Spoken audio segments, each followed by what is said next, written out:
ஓம் நமச்சிவாய வாழ்க. நாதந்தாள் வாழ்க.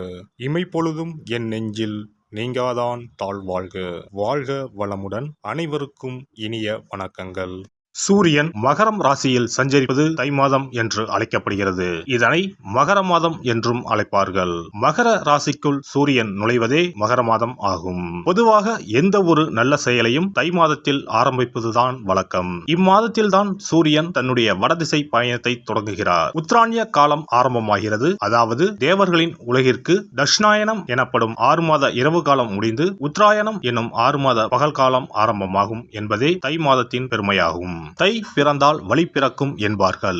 உத்திராடம் சிறந்த நட்சத்திரம். உத்திராடத்தில் பிள்ளையும் ஊர் எல்லையில் கொள்ளையும் என்பது பழமொழி. அதாவது உத்திராடத்தில் பிள்ளை பிறந்தால் உடனடியாக அவர்களுக்கு அருகிலேயே நிலம், வீடு அல்லது விளைநிலம் வாங்கும் யோகம் உண்டாகும். எனவே உத்திராடத்தின் ராசியான மகரத்தில் சூரியன் நுழைவது வெகு சிறப்பான ஒன்றாகும். தை மாதத்தில் பல்வேறு விரத நாட்கள் வருகின்றன. அவை தை வெள்ளி, தை அமாவாசை, தைப்பூசம், ரத சப்தமி, பீஷ்ம அஷ்டமி என பல்வேறு சிறப்பு வாய்ந்த நாட்கள் தை மாதத்தில் வருகின்றன. பல்வேறு சிறப்புகள் கொண்ட இந்த சீர்மிகு தை மாதத்தில் உங்கள் ராசிக்கான பலன்கள் என்ன என்பதனை அறிந்து கொள்வோம். தை மாத கிரக நிலைகளை பார்க்கும்போது சுக்கிர பகவான் விருச்சிகம், தனுசு, மகர ராசியில் பயணம் செய்கிறார். புதன் மற்றும் செவ்வாய் பகவான் தனுசு மற்றும் மகர ராசியில் சஞ்சாரம் செய்கின்றனர். சூரிய பகவான் மகர ராசியில் 29 நாட்கள் சஞ்சாரம் செய்கிறார். கும்ப ராசியில் சனி பகவானும், மேச ராசியில் குருவும், மீன ராசியில் ராகுவும், கன்னி ராசியில் கேது பகவானும் பயணம் செய்கின்றனர். சந்திர பகவான் சதயம் நட்சத்திரம் 4ஆம் பாதம் கும்ப ராசியில் இருப்பதன் மூலம் இந்த சீர்மிகு தை மாதம் ஆரம்பம் ஆகிறது.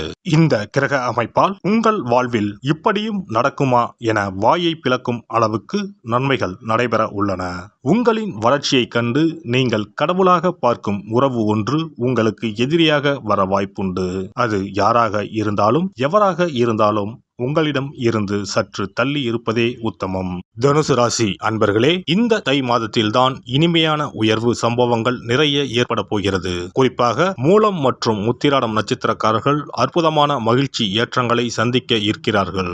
ராசிக்கு இப்போது ராகு கிரகம் மற்றும் சற்றே சரியில்லை. அதே நேரம் ராசிக்கு 5ஆம் இடத்தில் நிற்கின்ற ராசிநாதனான குரு பகவான் பலவித மேன்மைகளை மாதம் தொடங்கி 12 தினங்கள் முடிவதற்குள் ஏற்படுத்த உள்ளார். இது மட்டுமல்லாமல் 10ஆம் இடத்தில் நிற்கிற கேது பகவானும் மாதம் தொடங்கி 13 தினங்கள் முடிவதற்குள் விசேஷ இனிமை, உயர்வு, மாற்றங்களை தரப்போகிறார். மாதம் தொடங்கி 5 தினங்கள் முடிவதற்குள் யோகாதிபதி செவ்வாய் கிரகத்தால் புதிய அனுகூலம் ஒன்று பொருளாதார ரீதியாகவும் எதிர்கால முன்னேற்றம் குறித்த பல வகையிலும் ஏற்படும். குடும்பத்திற்குள் இனிமேல் சந்தோஷ மாற்றங்களை அடைவீர்கள். இதுவரை சச்சரவுகளாகவே அனுபவித்து வந்த ஆரோக்கிய நிலைமை இனி சங்கடத்தையும் விரயத்தையும் ஏற்படுத்தாது. கடன், காரிய இழுபறி, பண பிரச்சனைகள், தொந்தரவுகள், உத்தியோக இடப்பொறுப்பு, பதவி விஷய பிரச்சனைகள், வம்பு, வழக்கு, கோர்ட், காவல்துறை விவகாரங்கள் அனைத்திற்கும் தீர்வு ஏற்படும். தொழில், வியாபாரம், நிர்வாகம், அயலூர், அயல்தேச பட்ஜெட், பெரிய முதலீடு திட்டங்கள் அனைத்துக்கும் லாபகரமான திருப்புமுனை காத்திருக்கிறது. வாரிசுகளுக்கான திருமண சுபகாரிய விஷயங்களில் இழுபறி நீங்கி 3வது வாரத்தில் நிறைவேறும். இம்மாத 1, 4, 12, 13, 25, 29, 31வது நாட்களிலும் திங்கள், செவ்வாய் மற்றும் வெள்ளிக்கிழமைகளிலும் எதிர்பாராத அதிர்ஷ்டங்கள், பணம், பொருள் வரவுகள், ஆடை ஆபரண சேர்க்கைகள், சொத்து பத்து, வாகன விஷய முன்னேற்றங்கள் என்று காத்துள்ள மாதம் இந்த தை மாதம். மிதுன ராசிக்காரர்களால் அனுகூலங்கள் உண்டாகப் போகின்ற மாதமாக இந்த தை மாதம் அமையும். பெண்களுக்கு பெண்கள் கணவனிடத்தில் மனம் விட்டு பேசுவதன் மூலம் புரிதல் அதிகரிக்கும். உடல் ஆரோக்கியம் சீராக இருக்கும். ஆன்மீக பயணங்கள் குறித்த சிந்தனைகள் அதிகரிக்கும். பேச்சுக்களில் இருந்த தடுமாற்றங்கள் குறையும். புதிய காதணி சார்ந்த விஷயங்களில் ஆர்வம் ஏற்படும். அக்கம் பக்கம் இருப்பவர்கள் ஒத்துழைப்பாக இருப்பார்கள். உடன் பிறந்தவர்களிடம் இருந்து வந்த கருத்து வேறுபாடுகள் நீங்கும். மாணவர்களுக்கு கல்வியில் இருந்து வந்த மந்தத்தன்மை குறைந்து முன்னேற்றம் ஏற்படும். விளையாட்டு விஷயங்களில் திறமைகளை வெளிப்படுத்துவீர்கள். ஆசிரியர்களின் ஆலோசனைகள் மனதளவில் மாற்றத்தை ஏற்படுத்தும். உத்தியோகஸ்தர்களுக்கு உத்தியோக பணிகளில் குறித்த நேரத்தில் பணிகளை செய்து முடிப்பீர்கள். உணர்வு பூர்வமாக செயல்படுவதை தவிர்ப்பது நல்லது. சக ஊழியர்களின் செயல்பாடுகளில் கவனத்துடன் இருக்கவும் மற்றவர்கள் பற்றிய கருத்துக்களை குறைத்துக் கொள்வது நல்லது. சிறு சிறு வதந்திகளுக்கு முற்றுப்புள்ளி வைப்பீர்கள். பணியில் எதிர்பார்த்த மாற்றம் சாதகமாக அமையும். வியாபாரிகளுக்கு வியாபார பணிகளில் இருந்து வந்த தடைகள் விலகும். கூட்டாளிகளின் ஒத்துழைப்பு திருப்தியை ஏற்படுத்தும். தொழில் விருத்திக்கான முயற்சிகள் கைகூடும். போட்டிகளின் மூலம் புதிய அனுபவத்தையும் சந்தையின் நிலைத்தன்மையும் புரிந்து கொள்வீர்கள். கொடுக்கல் வாங்கலில் விவேகம் வேண்டும். கால்நடை குறித்த சிந்தனைகள் அதிகரிக்கும். நீர்ப்பாசன வசதிகளை மேம்படுத்திக் கொள்வீர்கள். கலைஞர்களுக்கு கலை சார்ந்த துறைகளில் புதிய முயற்சிகளுக்கு உண்டான மதிப்பும் பாராட்டும் கிடைக்கும். எதிர்பார்த்து இருந்த ஒப்பந்தங்கள் கைகூடும். ரசிகர்களின் ஆதரவு புதிய நம்பிக்கையை ஏற்படுத்தும். வெளியூர் பயணங்களின் மூலம் செல்வாக்கும் புதிய அனுபவமும் கிடைக்கப் பெறுவீர்கள். அரசியல்வாதிகள் சூழ்நிலை அறிந்து அனைவரையும் அனுசரித்து நடந்து கொள்ளவும் கட்சி மேலிடத்தில் இருந்து சாதகமான வாய்ப்புகள் கிடைக்கும். தன வரவுகளின் மூலம் ஆதாயம் உண்டாகும். அரசு அதிகாரிகளால் செல்வாக்கு மேம்படும். எதிராக இருப்பவர்களை அறிந்து கொள்வீர்கள். தினந்தோறும் விநாயகரை வழிபாடு செய்து வர பொருளாதார பிரச்சனைகள் படிப்படியாக குறையும். இனி தை மாதத்தில் கடைபிடிக்க வேண்டிய முக்கியமான விரதங்கள் என்னென்ன என்பதனை காண்போம். தை மாதத்தில் தைப்பூசம், தை அமாவாசை, ரத சப்தமி போன்ற விழாக்களையும், பைரவ வழிபாடு, வீரபத்திரர் வழிபாடு, தை வெள்ளி வழிபாடு போன்ற வழிபாட்டு முறைகளையும் இம்மாதத்தில் பின்பற்றுகின்றனர். தை கிருத்திகை முருகப்பெருமானுக்கு மிகவும் சிறப்பு வாய்ந்த நாளாகும். கார்த்திகை பெண்களை சிறப்பிக்கும் வண்ணம் கிருத்திகை திருவிழா கொண்டாடப்படுகிறது. ஆண்டுக்கு 3 கார்த்திகை தினங்கள் மிக முக்கியத்துவம் பெறும். அவை தை மாதம் வரும் தை கிருத்திகை, கார்த்திகை மாதம் வரும் பெரிய கிருத்திகை மற்றும் ஆடி மாதத்தில் வரும் ஆடி கிருத்திகை. தை மாதத்தில் வரும் கிருத்திகையில் விரதம் இருந்து முருகப்பெருமானை வணங்கி வழிபாடு செய்தால் நிச்சயம் திருமண தடை நீங்கும். புத்திர பாக்கியம் கிடைக்கும் என்பது ஐதீகம். தை மாதத்தில் வரும் பௌர்ணமியோடு கூடிய பூச நட்சத்திரத்தில் தைப்பூசம் கொண்டாடப்படுகிறது. இந்நாளில் சிவபெருமான் மற்றும் முருக கடவுளுக்கு வழிபாடு நடத்தப்படுகிறது. உமையம்மை வேலவனுக்கு சக்தி வேலை வழங்கிய நாள் தைப்பூசம் என்றும் கருதப்பட்டு வழிபாடு மேற்கொள்ளப்படுகிறது. இந்த தைப்பூச திருவிழா உலகெங்கும் உள்ள தமிழர்களால் சிறப்பாக கொண்டாடப்படுகிறது. தை அமாவாசை.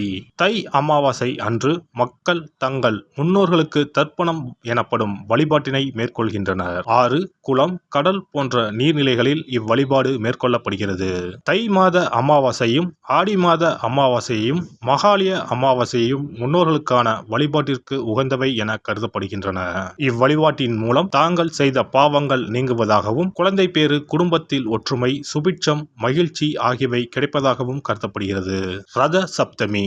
ரத சப்தமி என்பது தை மாதத்தின் வளர்பிறையில் வரும் சப்தமி திதி அன்று கொண்டாடப்படுகிறது. இந்நாளில்தான் சூரியன் தனது வட அரைக்கோள பயணத்தை தொடங்குகிறார். இந்நாளில் விரதம் மேற்கொள்வதால் ஆரோக்கியம், நோய் இல்லாமை, செல்வம், புத்திரப்பேறு, நீண்ட ஆயுள், பகைவர்களை வெல்லும் சக்தி, வெற்றி, நிலம், தானியம், புண்ணியம் ஆகியவை கிடைக்கும். மேலும் மனக்கவலை, வியாதி ஆகியவற்றை நீக்கும். வழியில்லாமல் தவிக்கும் போது வழிகாட்டும் இந்த ரத சப்தமி. பைரவ வழிபாடு. தை மாதத்தில் வரும் முதல் செவ்வாய்க்கிழமையில் இவ்விரதம் கடைபிடிக்கப்படுகிறது. தாமரை பூ மாலை, வில்வ மாலை, தும்பை பூ மாலை, சந்தன மாலை ஆகியவை பைரவருக்கு உகந்ததாக கூறப்படுகிறது. வாசனை பூக்களில் மல்லிகை பூவை தவிர்த்து மற்ற அனைத்து பூக்களும் பைரவருக்கு சமர்ப்பிக்கப்படுகின்றன. சனித்தோஷம் முழுமையாக அகல கால பைரவருக்கு விரதம் இருப்பது விசேஷம். வீரபத்திர வழிபாடு. வீரபத்திர வழிபாடு என்பது செவ்வாய் தோறும் ஓராண்டு காலம் கடைபிடிக்கப்படுகிறது. ஓராண்டு வழிபட முடியாதவர்கள் தை மாத செவ்வாய்க்கிழமையில் மட்டுமாவது இந்த வழிபாட்டினை கடைபிடிக்கலாம். இவ்வழிபாட்டை மேற்கொள்வதால் நீங்காத தடையும் நீங்கும், தீராத பகையும் தீரும், நவ கிரக பாதிப்புகளில் இருந்து நம்மை காக்கும். தை வெள்ளி வழிபாடு. உத்தராயண காலத்தின் ஆரம்ப மாதமான தையில் வரும் வெள்ளிக்கிழமையில் அம்மன் வழிபாடு மேற்கொள்ளப்படுகிறது. அன்றைய தினங்களில் அபிராமி அந்தாதி, சௌந்தர்ய லகரி உள்ளிட்ட அம்மன் குறித்த பாடல்களை பாடி வழிபாடு மேற்கொள்ளப்படுகிறது. தை மாதத்தில் வரும் திருவிழாக்களை கொண்டாடி வழிபாட்டு முறைகளை பின்பற்றி இறையருள் கிடைக்கப்பெற்று வளமான வாழ்வு வாழ்வோம். எல்லாம் வல்ல இறையருளால் நீங்களும் உங்கள் அன்பு குடும்பமும் உடல் நலம், நீலாயுள், நிறை செல்வம், உயர் புகழ், மெய்ஞானம் ஓங்கி வாழ்க வளமுடன்.